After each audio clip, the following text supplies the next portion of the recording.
As is the fact that Leonardo DiCaprio has never won an Oscar. It's That's hard crazy. to believe. Cameron Matheson joins the party, and is this finally Leo's year? I'm saying, yes, it is. Come on, too. Leo, come on. But you just never know, right? I mean, that is the beauty of the Oscars. Now, it was 22 years ago that E.T. first talked to Leo at the Oscars. He was even a favorite back then, but over the years, he's always been so humble and gracious. In tonight's Big Picture, we're taking you down Leo's long road to Oscar.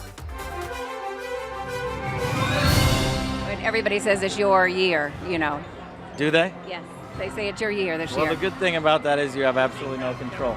Wait a second, Mr. Six-time Oscar nominee. I think we've heard you say those words before. That's one part of this whole, making a movie situation that I have absolutely no control over. It's beyond my control. It's really beyond your control. Love that. Well, we were with Leo for his very first Oscars back in 1994. The performance was in What's Eating Gilbert, Grape. He was just 19 years old. Being nominated against these people is like being with the top heavyweights, people I've been watching for years. I'm definitely nervous, yeah. But at the same time, it's an honored nervousness, I'm just so happy to be here. Tommy Lee Jones ended up pulling off a big upset that year for The Fugitive. He was a veteran. They like that in this category.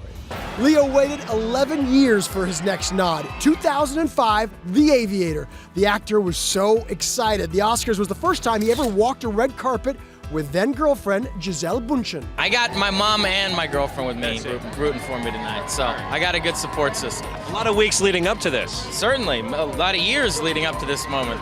I was reading you on Sid Romper Room. That was your first. That was actually, yes, that was my first acting role. So you're far cry from Romper Room right now. Well, I hope so. Roger that. His Aviator was beat by Jamie Foxx's Ray. The Wolf of Wall Street fell to Matthew McConaughey's big transformation in Dallas Buyers Club. And Forrest Whitaker's Last King of Scotland dominated over Blood Diamond. What did you guys do to get ready for the big day? I thankfully got a lot of sleep, tremendous amount of sleep. So I'm actually awake and in the moment, which feels good. So you two didn't go party last night?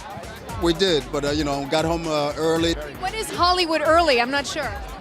12? Well, That's pretty good for you, Leo. I'm very proud of you. Thank you very much. It's a first.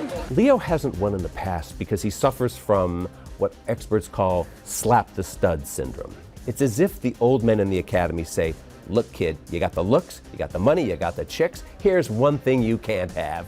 Look at our biggest stars who've never won an Oscar. Johnny Depp, Brad Pitt, Tom Cruise. Are you getting the message? Now, Leo, we know you're the most humble and respectable of artists. We love you for it.